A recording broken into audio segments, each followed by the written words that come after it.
আসসালামু আলাইকুম সবাইকে গরিবের রান্নাঘর থেকে সবাই কেমন আছেন জানি আলহামদুলিল্লাহ ভালো আছেন। আমিও আলহামদুলিল্লাহ ভালো আছি। যে আজকে একটু বাজারে গেলাম, অনেকদিন তো বৃষ্টি হচ্ছে, বৃষ্টির কারণে বাজারে যেতে পারলাম না, ওই কারণে আজকে একটু গেলাম। এই যে একটু রূপচাঁদা মাছ আনলাম, একটু চিংড়ি মাছ আনলাম, একটা রুই মাছ আনলাম। মানে ওইটার ভিডিও দেখাই নেই, দেখাইলে ভিডিওটা অনেক বড় হয়ে যায়, আবার সব সময় বাজারের ভিডিও দেখাইলে কি না কি মনে হয়, ওই জন্য দেখাই নেই। এই যে তো রুই মাছ রূপচাঁদা মাছটার একটু মানে পটল দিয়ে একটু ঝোল করব, ওই জন্য এই যে করলাম, পটলও নিয়ে আসলাম। যে মাছগুলো আমি কষে রান্না করি, মানে যত মাছটা কষে রান্না করলে বেশিরভাগ আমার থেকে ভালো লাগে।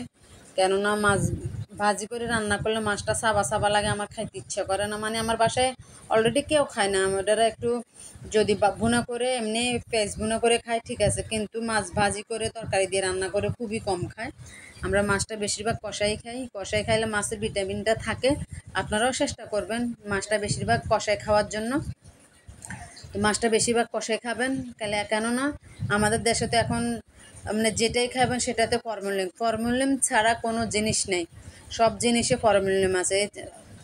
ফরমালিন খাওয়া মানে কি শরীরের কোনো ভিটামিন যাচ্ছে না, কোনো ক্যালসিয়াম হচ্ছে না, এগুলাতে মানুষ অনেক অসুস্থ হয়ে পড়তেছে দিনকে দিন। তো এই যে আমি মাছটা এভাবে সুন্দর করে কষাইলাম, কষাই এখন এক্সট্রা করে নিয়ে ফেলছি, না নিলে পটলগুলো একসাথে দিলে মাছগুলো ভেঙে যাবে, ওই কারণে আমি মাছগুলো নিয়ে ফেললাম। এখন পটলগুলো আরও সুন্দর করে দিয়ে ওগুলো কষাই ফেলবে, একদম ভালো করে কষাই ফেলবে। তো এই যে এই পটলের ঝোলটা কিন্তু মাছ খেতে হবে না, পটলের ঝোলটা দিয়ে ভাত অনেক মজা লাগে। খেয়ে ট্রাই করে দেখেন, যদি এরকম না খান কেউ খেয়ে দেখিয়েন। কিন্তু তরকারির ঝোলটা, মাছের থেকে তরকারির ঝোলটা অনেক মজা হয়েছে, আমি খাইছি আলহামদুলিল্লাহ, তরকারিটা অনেক মজা হয়েছে। তো এই যে সবগুলো সুন্দর করে এভাবে দিয়ে ফেললাম, দিয়ে মানে যার যেরকম ঝোল আপনি যেভাবে খাবেন সেভাবে রাখবেন। আপনি বেশি খাইলে বেশি রাখবেন, অল্প খাইলে অল্প রাখবেন, আমার যতটুকু প্রয়োজন আমি অতটুকু রাখছি আর কি, আপনাদেরকেও আপনাদের প্রয়োজন মতন আপনারা রাখবেন। তো এই যে এই করে আমি সবগুলো মাছ আবার পটলের উপরে দিয়ে ফেললাম। এই যে এখন ধনেপাতা দিয়ে দিলাম, তরকারিটা আমার হয়ে গেছে। এখন এটার একটু সুন্দর করে একটু পরিবেশন করব, পরিবেশন না করলে তো ভালো লাগে না। তো এই যে সুন্দর করে পরিবেশন করতেছি। যদি ভালো লেগে থাকে একটা লাইক কমেন্ট শেয়ার করে দিবেন।